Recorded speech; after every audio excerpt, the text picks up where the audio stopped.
Right then, who is next on Santa's shit list? It's Nico Rosberg. So, 17th of December 2021. Remember, it was the 12th of December 2021, so 17th, 5 days afterwards. We're on the Friday of that week, the day after Mercedes withdrew their appeal. And the talking head in the Sky Sports studio interviews another Formula One expert, former world champion, Nico Rosberg. Let's have a listen to what Nico has to say. Here we go. Now, the Formula One World Championship is over in dramatic style, but there's another title race reaching its climax this weekend. It's the finale of the Extreme E season in Dorset. Let's go there now. We can speak to the former Formula One World Champion, Nico Rosberg, waiting to speak to us. Nico, very good afternoon. Lovely to see you. We'll talk Extreme E shortly. First, though, we have to talk about that thrilling Formula One season, or the end of it anyway. Toto Wolff said he's not sure if Lewis Hamilton will return. Surely he'll be back in March, won't he? Well, first of all, I mean, it was heartbreaking for him, absolutely, because up until 4 laps from the end, he was like almost certain to be world champion. And then with this change of procedure, or whatever you want to call it, suddenly he lost the world. Cheat. We'll call it a systematic cheat by the sport, by all involved in the sport, which are F1 TV, Sky Sports F1, the FIA, the entire sport, all the teams in that paddock who complied with breaking the rules of the sport to set up what happened. We'll call it that. World Championship. So it was tough. It was extremely tough, and no, but of course I do count on him being back on the grid again next year and fighting to get back that World Championship that now kind of got taken away from him in a way. It wasn't kind of taken away from him in a way. He was cheated out of it. Categorically cheated out of it. Nevertheless, I would still like to say that yes, Lewis Hamilton would have deserved to be champion, but so does Max Verstappen, because he also... Lewis got cheated out of it. Not only would he have deserved it, well, he would have accomplished it because he would have met the criteria that's required, which is accumulating the most amount of points over the duration of the season. That's what it takes, okay? That's what it is to become a world champion, achieving the criteria. And that's what he would have done were it not for the sport cheating, breaking its own rules to ensure that he didn't do that. But tell us what you want to say about Max, Nico. Also delivered an incredible year, and so definitely a congrats as well to him nevertheless. It was a fantastic... I think I missed a bit of that, so we'll just go back 10. Deserved to be champion, but so does Max Verstappen, because he also delivered an incredible year, and so definitely a congrats as well. But, you know, so does Max deserve it. We cheated Lewis, but Max deserves it. The constant narrative.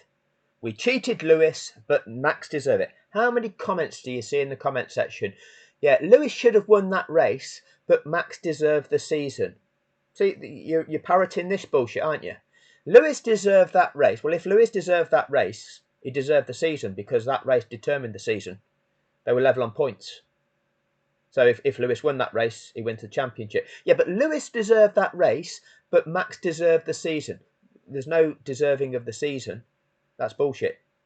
Liverpool got 102 points in the Premier League season.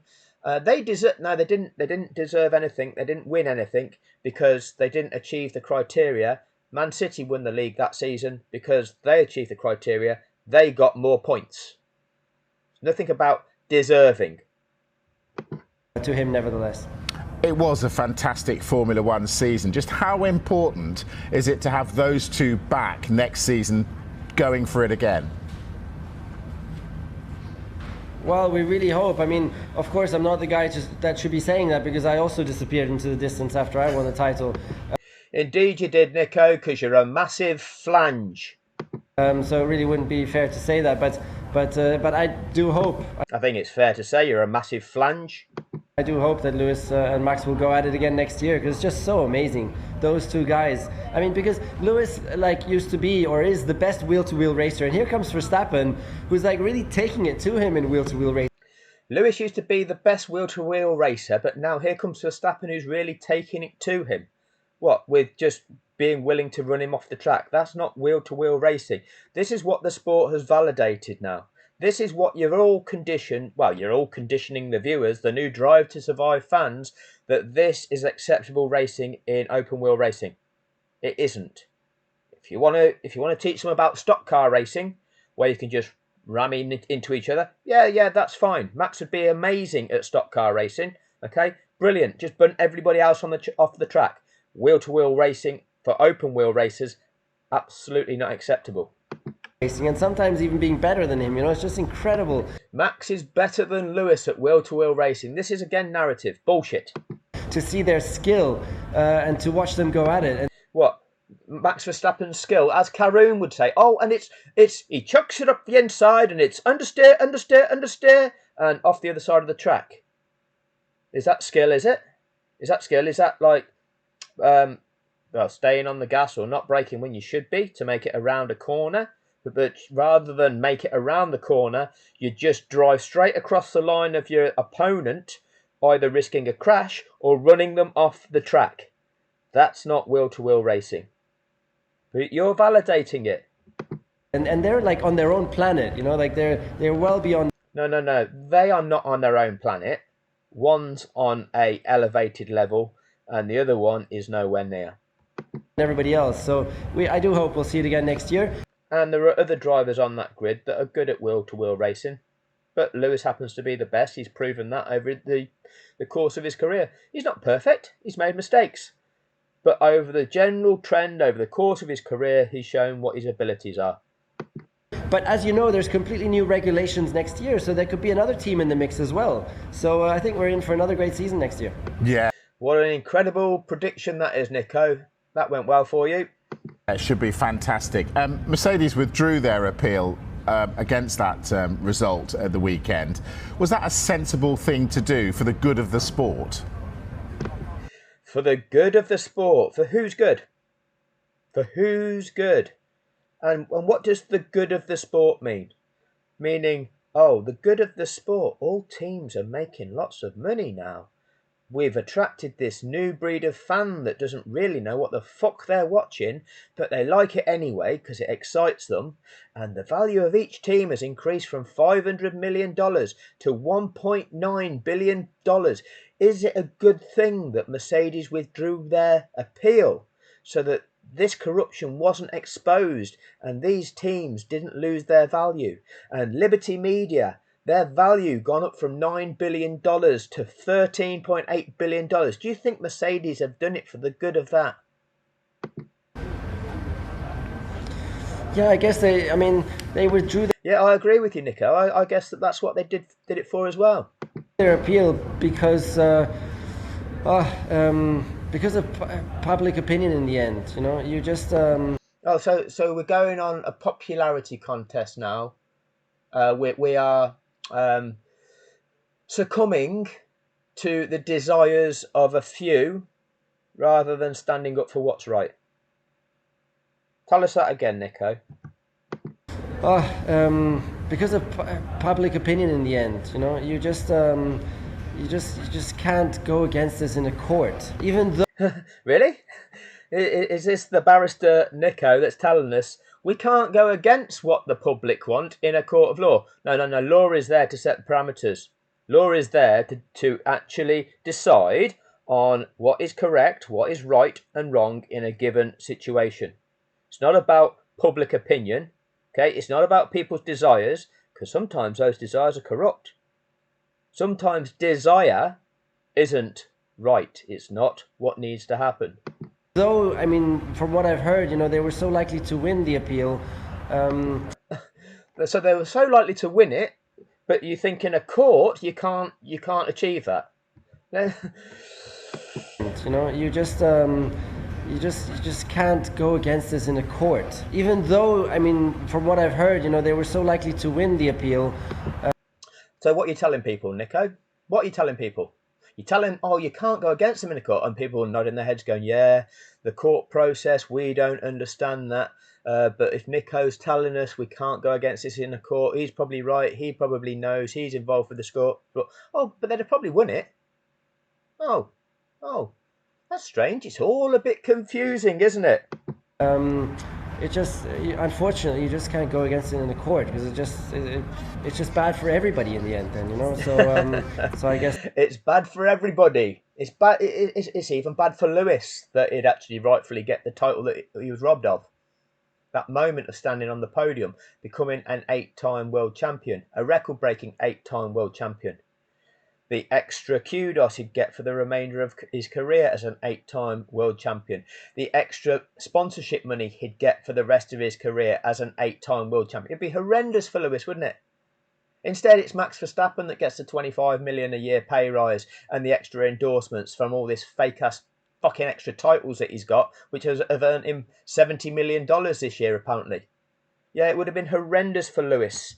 You know, bad for everybody. the court because it's just bad for everybody in the end. Then so I guess that's why they made the sensible decision now. Sensible. Who's paying to say sensible, Nico? Who's paying to say sensible? Is it Liberty Media? Did they give you part of their 4.8 billion that they made that year? What about the Formula One teams that, they're now worth 1.9 bill as opposed to 500 mil? They always chip in a little bit. What about Sky Sports F1 that got awarded the contract to present the bullshit narrative?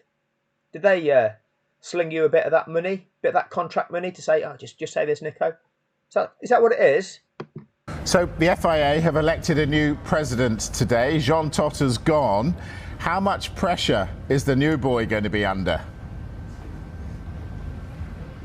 Yeah, big respect to Jean for his career, of course.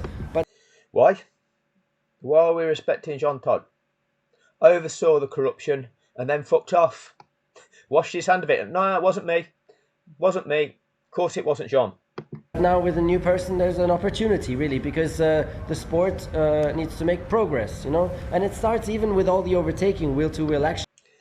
Needs to make progress, does it? The sport needs to make progress. Well, it needs to sort its shit out, really. Eradicate the corruption. That's not really happened in 2 years at all. Instead, we've got the bullshit. Because let's not forget also in the race that in the beginning of the race, Max Verstappen passed Lewis and then kind of pushed him off a little bit, and Lewis stayed flat out, cut the corner, and then came out in front again. Even that, like all of us experts, we were like, probably Lewis should let Max by here, and yet they didn't ask him to. So all of us experts, yeah. Karoon with his understeer. So, the experts that called out in Spain the fact that Max sent it, ran Lewis off the track there. The fact that in Imola, Max sent it at the corner. These corners where in 2023, Brundle is saying the guy on the inside has to slow down because he's got to take a tighter line around that corner. But oh no, every time Max carries so much extra speed and it's understeer at Monza before the crash, at the chicane. Max once again doesn't slow down, sends it, runs Lewis off track. Saudi sends it, runs Lewis off track. Brazil sends it, runs Lewis off track. Abu Dhabi sends it, runs Lewis off track. And Nico is telling us also in the race that in the beginning of the starts, opportunity. Yeah, big respect to Jean for his career, of course. But now with a new person, there's an opportunity, really, because the sport needs to make progress, and it starts even with all the overtaking wheel-to-wheel action, because let's not forget also in the race that in the beginning, this wheel-to-wheel action that we all understood, those of us that have been watching the sport for years, not just the new Drive to Survive fans, we know what's acceptable and what's not. So we don't need to make progress, we just need to enforce the rules rather than facilitate some guy just basically playing foul at a sport and getting away with it, being allowed to do it, because that's the only way he can do it. Otherwise, the guy that wins every year will carry on winning every year. So we'll just let this guy boot him off the pitch instead. Beginning of the race, Max Verstappen passed Lewis and then kind of pushed him off a little bit, and Lewis stayed flat out, cut the corner, and then came out in front again. That'd be Lewis having to jump out of the way to avoid being smashed into by a dive bomb.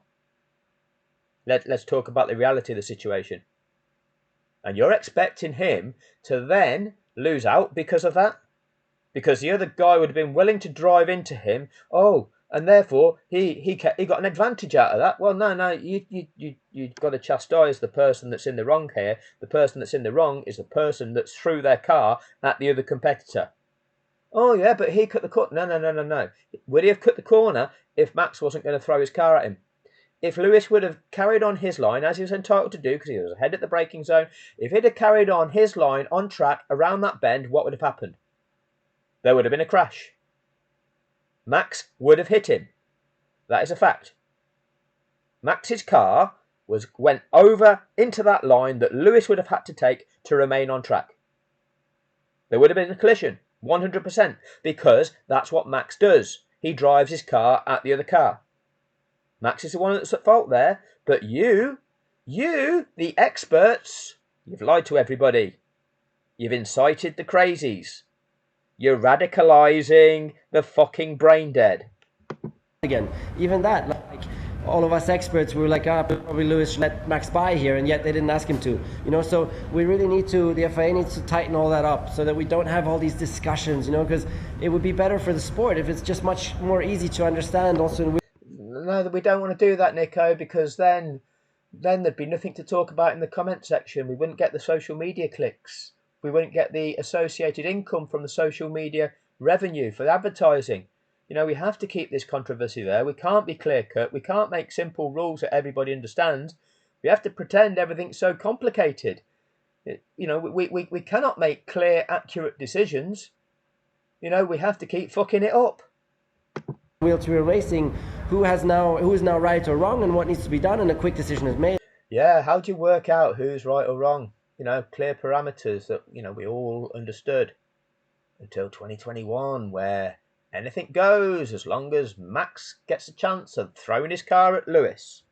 And we go on, we need to get rid of all these discussions. That's important. It is. Yeah, because how does it work when, 5 times there's a car on the inside and a car on the outside, and the car on the inside just fucks it, right? And the car on the outside has to give way. But there's a time where there's a car on the inside and the car on the outside just fucks it, and the car on the inside gets hit and the car on the inside's at fault. Yeah, it's really confusing, isn't it? Really confusing. Right, let's talk Extreme E now. That's been a fabulous... No, let's not. That'll do for this one. I saw a clip on Twitter. I can't find it again, but if anybody can find a clip of this, it's post-race Abu Dhabi 2021. It's the Sky Sports F1 team, standing around in that kind of paddock area, all wearing their kind of fucking flannel suits and looking cool, circle jerking frat boys. And Rosberg is there, telling everybody that one of the options, the option that he should have chose, was to restart that race with them lapped cars in situ. If anybody can find that clip, please forward it to me. If it's more than a clip, if it's a 5-10 minute long video, please forward that to me. Send me a link in the comments section, because I want to do a breakdown of that. I saw it on as a Twitter clip. I can't seem to find it anymore, but I want to find that bit of footage to break down what was being said there as well, because that's, again, immediate post-race analysis where they're lying to you, they're lying to every fan of the sport by presenting the bullshit narrative. Okay, once again, thanks for your time, and these will continue, because this is what the media did to everybody in the aftermath of Abu Dhabi. They continued to roll out these faces, these experts, to validate what took place. And never once has anybody exposed the truth, the real reasons, the real rules of the sport, what the regulations really mean, and explain the purpose of those. Because as soon as you do, it clearly blows the whole thing open. But we've got paid validators. They're living the dream, living their life, getting paid to peddle the bullshit. This is how corrupt it is. People will finally wake up to this. It's going to take time, and they'll keep suppressing those of us that are exposing it. But we'll get there, because the thing is about truth. It eventually will come to the surface. And the lies, they won't stand the test of time. So we carry on. Thanks for your time.